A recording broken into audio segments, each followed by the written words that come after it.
Hi, everybody. Welcome to week 12.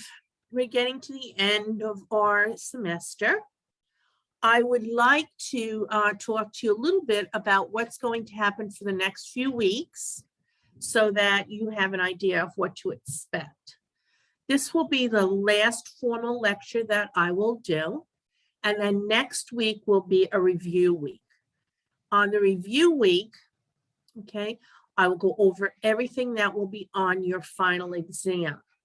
Today, if you check the homework section, you will see that I have a review sheet that will help you study for your final exam. Another review sheet will be posted next week as well. These two sheets should help you do very well on your test. I want to make sure that you understand what's going to happen. Next week, week 13, will be review week for all of your classes, all right? Starting on December 10th, all teachers will post the final exam, starting on December 10th. You will have from December 10th to December 15th only. Again, December 10th to December 15th only to take all of your exams. We must get the grades to Nyack College before they close for the holiday. So after the 15th, there is no way that we can open up the test again. Your final exam is 40% of your grade. So it's really important that you do well on it. And everyone seems to be doing quite well this semester, so I'm very pleased about that. So please make sure that you mark your calendar. All final exams will be available on December 10th and will last until December 15th only, okay? My exam is going to have 25 multiple choice questions. It will cover things like the Harlem Renaissance, modern art, Dadaism, futurism, photography, and architecture. Your review sheets will have all of that information on. You can also review the lectures and the videos that you have seen. If you do that, you are guaranteed to get a great score on your test. Today, I am going to start talking about photography. The word photography means drawing with light, okay? Photography means drawing with light. And it began in the 1830s in France with a type of camera that did a process where they put a great big plate inside, sort of a big box with a lens, and it focused on something, and it made the picture come inside and imprint itself on this big plate. It took quite a long time for it to expose the print, the picture onto the plate. And it also exposed the picture upside down. After that, they could use the plate to make they were called emulsion plates, to make the photograph. This was a big camera on a tripod with legs. It had to be kept still for a long time to keep engraving the picture, receiving the image onto this plate. If the person moves or the scene is changed or the camera is pushed, it's blurry. So it was a difficult process, okay? So this was done by Joseph Nifon Nipre. And he was the first one to record an image, a photographic image. So photography went on through a lot of steps to develop to where we are today, where basically most of us use our cell phones to take pictures.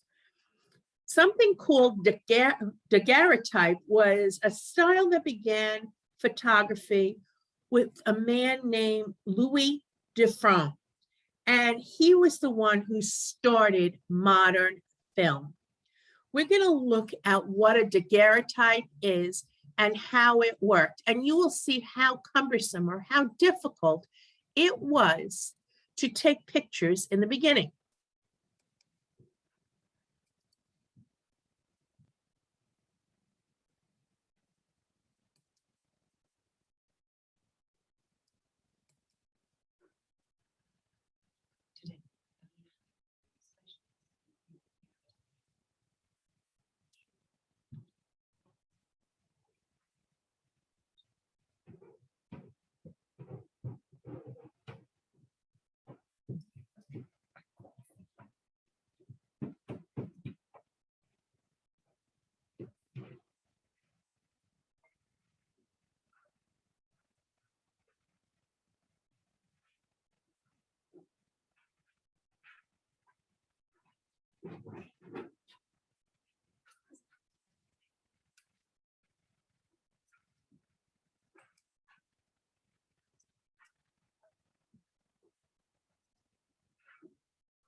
So you could see just for one picture, how many steps they had to take to get this one print. It's not even a print, it's on a plate. All right, and also kind of dangerous. Fire with chemicals. The person has to sit still for a long period of time. Can you imagine what it must have been like to try to get a picture of a child, to get a child to sit long enough to do that? But it was an adventure, and it was the start of photography. And photography is the story of pictures, and it tells where we've been and where we're going, okay? And we're going to talk about photography in the United States in the 1900s to 1930s. And that's during the beginning of photography here in the United States. And it became, photography brought extraordinary changes to the world of art. And one of the things that happens in a relatively shorter period of time is that smaller easier to carry cameras make taking pictures easier and more accessible to regular people. Plus, the smaller the camera gets, it's easier to carry as well. And so images from photography are being used in different areas at this time. People are getting their pictures in their passports, all right, so that it's not just a physical description of you, but your picture is there as well to help identify you. Pictures are beginning to appear in newspapers. Remember when we talked about artists in the past, we talked about engravers that dug into plates and made pictures to put in the newspaper, or fast sketch artists who were doing that. Now photographs were beginning to show up in newspapers as well. And we'd also see things like photos at exhibits, showing people, showing places. So there was a lot going on with these new, smaller cameras. And advertisers love to use photographs as well, because if you were doing an ad for a new kitchen, or you're doing an ad for a new car, the photograph is going to be an exact likeness, okay, exact likeness of what you're trying to sell. So the photography and photographs have made this a much easier process. The photographic age was 1935 to 1959, where mass media and mass production of pictures was going on. And one of the things that people in the United States loved was to get two major magazines during those times. One was called Look magazine, and one was called Life magazine. These were very big format magazines, very glossy, very finished. And in them, they would have all sorts of pictures that had to do with news, famous people, that sort of thing. And lots of people got these magazines. So let's take a little bit time out to look at Life magazine and see what it shows.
So you can see how photography was bringing into focus things that people weren't able to see much of before. Now we take it for granted now. Well, we turn on our TV and we can see anything in actual time. But back in the 30s and 40s and 50s and even early 60s, that wasn't the case. Photography did a lot to bring the horrors of war right into the forefront of Americans and people around the world. And photojournalists would go out and take pictures of battles and the soldiers and death and all of the destruction of towns and homes and cities. And that was beginning to change how people saw life. So it was really a big change. So again, newspapers thought it was great. It saved time to get issues out. They had the pictures in, the ads went fast.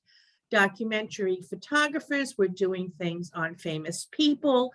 Again, the wars, maybe national parks, things like that. So that if you couldn't go to those things, you could experience them in one way. It also began to build up patriotism in the war.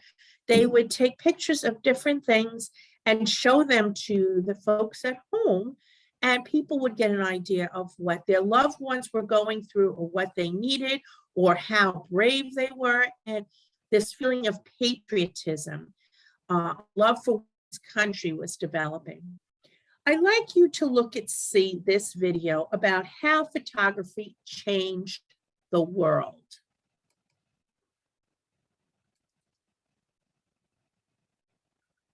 Let's see if I can get this out of here.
Okay, so you could see what an impact, right?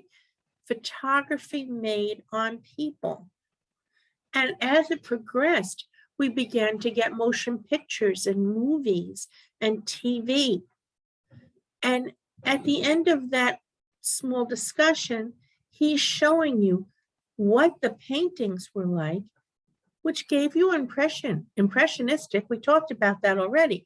But what that feeling was like, as opposed to looking at a picture of a Civil War battlefield, where you saw the actual picture. Now, one of the American landscape photographers that was very important was a man named Ansel Adams. And he was a photographer who showed the environment, and he specialized in presenting black and white images. All right, you have to remember that in the beginning, we didn't have color film. I can tell you that when I was a little girl, they still didn't have color film. Okay, when the pictures that they have of me when I was a baby were all in black and white.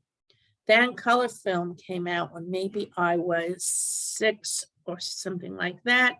And then they started to have some pictures in color. So Ansel Adams founded a group called F64, F meaning f-stop, and that's a light aperture on a camera. And this was a group of photographers who believed that photographs should be extremely sharp and focused. So sharp focus, and also a frontal picture. This is their belief. This is how they felt that photographs should be taken. So let's take a look at Ansel Adams and see a little bit about his work. Let's see if I can get this. Good.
So Ansel Adams really loved to photograph the great outdoors, and he photographed Yosemite National Park and brought the importance of national parks and national historic sites into the minds of US citizens.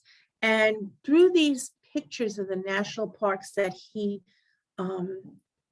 did, he was promoting conservation of the land and natural resources.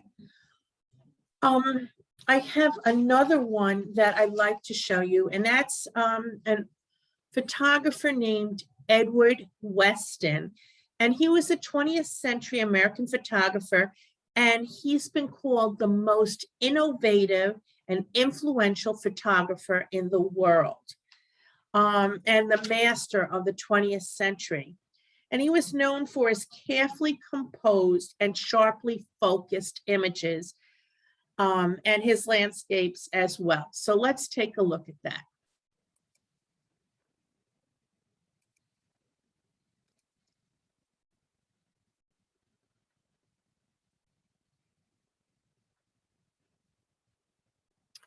Hold on now, let's see if I can get you that.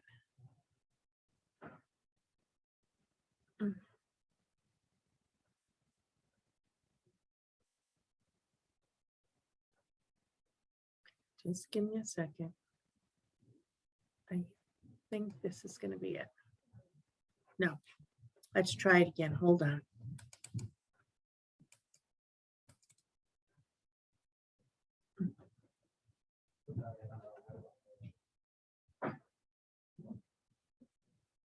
Come on. It's just that I have this border that keeps coming down. So give me a second.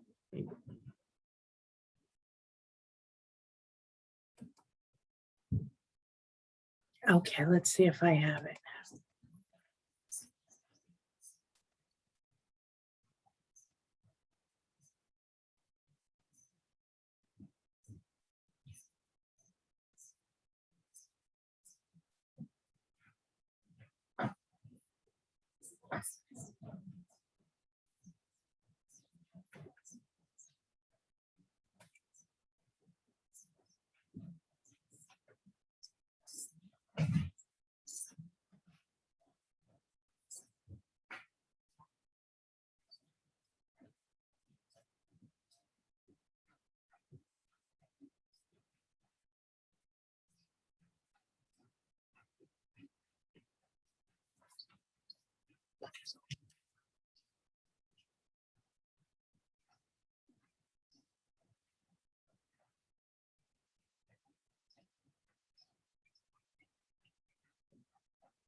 So as you can see, Western was looking at natural forms and the light and the landscape in surrounding areas by his home.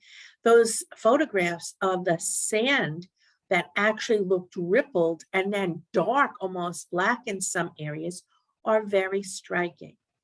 So he could see these natural formations, and he was capturing them on film. A woman named Imogene Cunningham was an American photographer known for botanical photographs, pictures of flowers and plants, and also industrial landscapes. So I want to show you a little contrast about what she does as opposed to the others. So this is Imogene Cunningham. Let's see if I can get you that.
So you saw those very close-up, detailed photographs of plants and flowers, but also her portraiture of people and her focus, as she said, on the hands. So sometimes, like when we take a picture, we think that we have to get a picture of a person from the top all the way to their feet, and they have to be smiling, and they have to have, a nice background. Well, sometimes in photography, that's not really the case. The case might be just to focus on a mouth or the hands, or just the portrait of the head, or maybe the curve of a back. Okay, so photography allows you to do all of those things. So short focus photography is when you're zooming in on a subject and getting a really sharp, crisp image. And that's done by these artists with Cunningham, and it was done with Western. And this was very important for them to have their photography show this sharp focus. So we took photography from that very first picture of that camera with that the pictures of the rooftops in Paris, very fuzzy and grainy, to how we saw the daguerreotype, where you needed to sit still, completely still, so that the image was captured, and then all the production that you had to do with using acids and water and rinsing it and that sort of thing. To then when Kodak, and Kodak was the huge producer of cameras and film, came out with their Brownie camera, which was a very simple device to catch everyday images. And you would take the pictures, and then send the whole camera with the film inside out to get developed.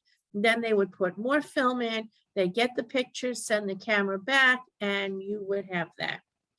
And of course, today, what do we do? What is photography for us? Most times it's digital. Film does not really get used anymore. In fact, Eastman Kodak has actually almost gone out of business, which is something that it was so rare, no one ever thought would happen. And for most of us, we use our cell phone, and the camera in our cell phone is as important as the phone itself. And now we have our digital images that we can show anybody at any time. Instead of these little packets of pictures that we would take, we can develop them, have them put on a wall or on a desk. But we are more concerned with the quality of the camera to catch motion picture, moving image, video, and then the still image. So photography has taken art quite a long way. And the interesting part that I want you to note is, remember that artists who were not familiar with the camera and photography were against it. They did not feel that that was art. And we have seen this time and time again as a new movement comes in and sort of replaces or moves alongside at the same time as an older movement. And we will see changes in art from today into the future. So I want to thank you for attending this last class. Next week, I will do a review with you. Please make sure that you look at the homework section of my site, and get your first review sheet so you can start studying for your final. Have a good rest of the week, and I'll see you next week. Bye.